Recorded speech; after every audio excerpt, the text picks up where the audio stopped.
आज के एपिसोड की शुरुआत में तारा कहती है, हे कान्हा जी, चिकित्सक डॉक्टर ध्रुव की मातोश्री हमें जरा भी पसंद नहीं करती। हमें भी अपने भाई जी की माताश्री की याद आती है, अपने परिवार की याद आती है। हमें अपने घर जाना है। एक बार नवरंग वन का मार्ग मिल जाए, फिर हम वल्लभगढ़ वापस चले जाएंगे। तभी तारा को नवरंग वन का चित्र याद आता है और वो वहाँ से जाने वाले लोगों को नवरंग वन के बारे में पूछने लगती है, लेकिन वो मार्ग किसी को पता नहीं था। तब तारा थोड़ी निराश हो जाती है और हाथ जोड़ती है। तभी पीछे से बाइक पर ध्रुव आ जाता है और तेजी से हवा चलने लगती है। उस हवा से भगवान के पोस्टर उड़ने लगते हैं और तारा और ध्रुव उसे उठाने लगते हैं। तभी लास्ट वाला फोटो वो दोनों उठाने जा ही रहे थे कि वो दोनों एक दूसरे को टकरा जाते हैं। वो दोनों एक दूसरे को देख बहुत ज्यादा खुश हो जाते हैं। तब ध्रुव कहता है, तारा तुम यहाँ, अच्छा हुआ तुम मुझे यहाँ मिल गई। फिर ध्रुव तारा को नवरंग वन के बारे में बताता है कि नवरंग वन जैसा स्थान मुझे मिल गया है। तब तारा ये सुनकर बहुत ज्यादा खुश हो जाती है। कहती है, अद्भुत, अगर वो वही स्थान हुआ तो हम अपने वल्लभगढ़ वापस जा पाएंगे, पुनः अपने भाई जी से मिल पाएंगे। शीघ्र आप हमें इस स्थान पर ले चलिए। ध्रुव कहता है, चलो इधर। तभी तारा को याद आता है और वो कहती है, तुम्हें घर जाना होगा चिकित्सक डॉक्टर ध्रुव। वो कन्या के परिवार वाले तुमसे मिलने आ गए होंगे, सब तुम्हारा इंतजार कर रहे होंगे। हम स्वयं चले जाएंगे उस स्थान पर। ध्रुव कहता है, तारा समय है उन्हें आने में, तो जब तक वो नहीं आते तब तक हम उस जगह पर हो आते हैं। चलो चलो, तुम्हें अपने घर नहीं जाना। तारा कहती है,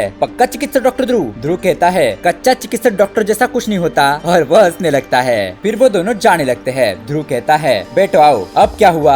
और तारा उचित दूरी बनाते हुए बैठ जाती है और वो दोनों वहाँ से निकल जाते हैं। फिर वो दोनों एक मंदिर पहुँच जाते हैं। मंदिर को देख तारा बहुत खुश हो जाती है। वो अपने हाथ जोड़ लेती है और उसका दुपट्टा ध्रुव के चेहरे पर उड़ने लगता है और ध्रुव को कुछ याद आता है। तभी भजन मंडली वहाँ से जाने लगती है। ध्रुव कहता है, आ गया तुम्हारा नवरंग वन, जो स्तंभ दिखाए थे वो इसी मंदिर में है। अब तुम अपने घर जा सकोगी और मैं भी चलूंगा तुम्हारे साथ तुम्हारे भाई का इलाज करने, और तुम्हें फीस की चिंता करने की कोई जरूरत नहीं है। तारा कहती है, धन्यवाद, परंतु तुम अब घर जाओ, विलम्ब हो रहा है। यहाँ घर में बेल बजती है। सुशीला दरवाजा खोलती है तो वहाँ लड़की वाले खड़े होते हैं। वो नमस्ते करते हैं और अंदर आ जाते हैं। फिर लड़की का भाई सबको गिफ्ट्स बांटने लगता है। वो पहले चाचू को उनकी गुम हुई चप्पल भेंट करता है। कहता है, वो का है ना माता जी, हम पुरातत्व विभाग से है और वो भी बड़े ओहदे पर। पुरानी चीजें खोदकर निकालने में हमें महारत हासिल है। ले आए ना आपकी चप्पल। और वो खुद चप्पल पहनाने लगता है। फिर चाची जी उसे आशीर्वाद दे देती है। फिर वो खट्टी के लिए अफ्रीका से लाया हुआ तेल गिफ्ट करता है उसके पार्लर में इस्तेमाल करने के लिए, और खट्टी भी बहुत खुश हो जाती है। फिर वो प्रिंस के लिए कंपास गिफ्ट करता है। उसे देख प्रिंस भी बहुत खुश हो जाता है। वो प्रिंस से कहते हैं, तुम्हारे पिताजी दादाजी के यहाँ काम करते थे,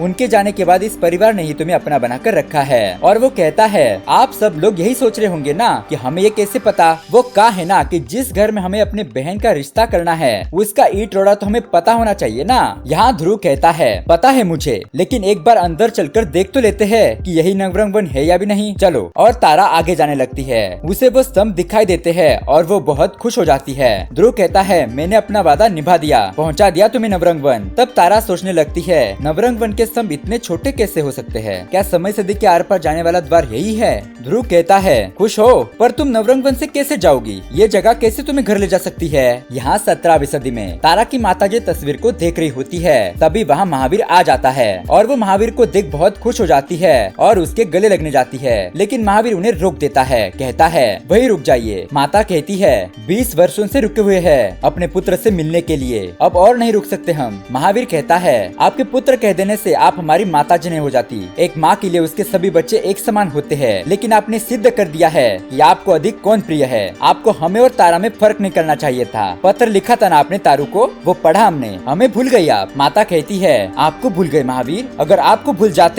तो आपके उपचार के लिए तारा को भेजते। महावीर कहता है, उपचार के लिए हम भी तो जा सकते थे। माता कहती है, नहीं जा सकते थे आप। जिस मार्ग पर वो गई है वहाँ के वायु तरंगों का दबाव इतना अधिक है कि इस स्थिति में आपका मस्तिष्क वो दबाव सह नहीं पाता। और ये सुनकर महावीर शॉक हो जाता है। कहता है, ऐसे कौन से स्थान पर भेज दिया आपने उसे? और माँ क्यों? आपने अपने पुत्र को बचाने के लिए अपनी पुत्री की जान जोखिम में डाल दी। ऐसा क्यों किया माँ? ये पक्षपात नहीं तो क्या है? माता कहती है, हमने कोई पक्षपात नहीं किया। आपको क्या लगता है महावीर, कोई कठिन कार्य जो आप कर सकते हैं वो तारा नहीं कर सकती? आपको पता है, आपकी जान बचाने के लिए तारा अग्नि परीक्षा देने के लिए तैयार हो गई थी। तारा एक पुत्री है, बहन है, एक जननी है, देवी है, स्वयं शक्ति है वो। अगर वो ठान लेना तो आकाश की ऊंचाई, पाताल की गहराई और समय सदी को भी पार कर सकती है। 20 वर्ष पहले हमें लोगों ने चरित्रहीन कहा, महाराज ने हमें स्वयं दंड दिया, पर तब भी हमारा आत्मविश्वास आत्मसम्मान अटल था और आज भी अटल है। और तारा हमारी पुत्री है, एक छत्राणी है। हमें पूरा विश्वास है उसका मार्ग कितना भी कठिन हो उसके कदम नहीं डगमगाएंगे। यहाँ तारा स्तंभ के अंदर जाने लगती है। वो स्तंभ को देखती है,